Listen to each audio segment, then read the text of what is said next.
Hello and welcome back to The Vacant Light. Today I'm covering a track called Under the Skin by Serotonal. If you watch my videos in the past, you'll notice that this is my first ever track review. I usually like to review entire albums, but in this case, with Serotonal's track Under the Skin, the actual album this was written for has not been released yet.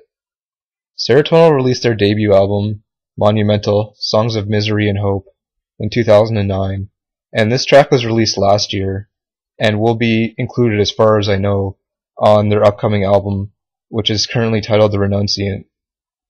Now, I've heard that the album will be recorded late in this summer, so I'm really hoping for a fall or early winter release of that album, because I'm very much anticipating it.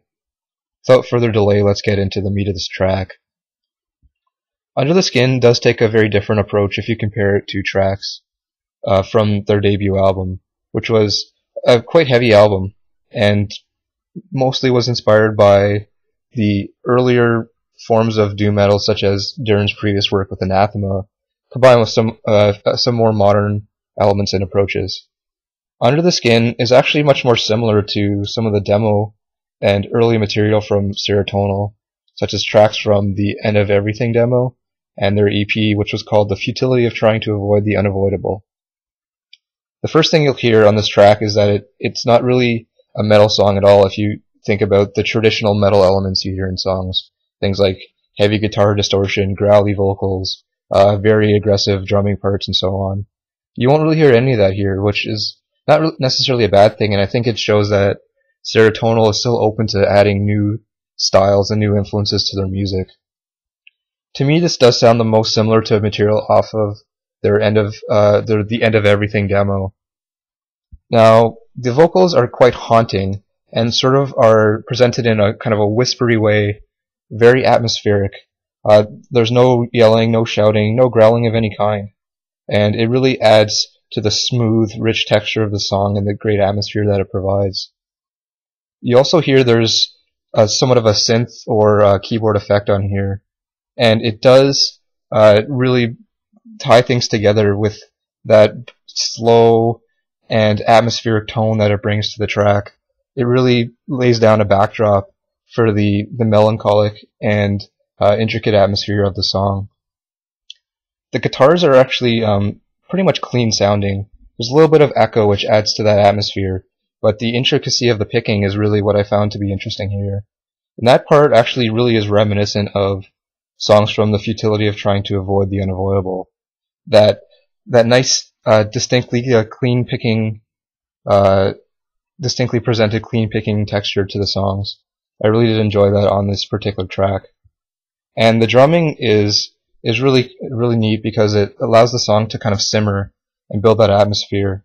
And it is probably the most aggressive of all the parts of the instrumentation on this track. But what I like to say about it is that it allows the song to really simmer and build that atmosphere, so it's just aggressive enough to really get that sort of feel going in the track, where you can hear the sound building and the atmosphere building over top of it. So overall, I like to say that this is a great atmospheric track, and I think it's really cool that Serotonal is really allowing other influences, even outside of metal, to add new elements and to really shape their music in different ways, without sounding too derivative or uninteresting. So that's what I really liked about this song. Now, the big question that this presents me with is, what kind of other tracks are we going to see on the Serotonal album? I don't expect the album to sound like this track throughout. I still think there are going to be heavy songs, like songs that are more similar to their debut LP, but only time will really tell us whether it's going to be more similar to this style of music, a more alternative atmospheric vibe, and really maintain the haunting quality of this. This is a type of song that can put chills down your spine, which really does fit well with the themes that the band has presented in the past. Like, I don't feel that if for example, this song was on their debut LP, I don't feel that it would really be that out of place, even though most of the tracks on that album were very heavy, because it still maintains that melancholic vibe, as does much of the past material from vocalist Darren White, who is truly haunting on this track. My only gripe with this track, and it's not really a big one, is that I feel that the vocals are a bit low in the mix.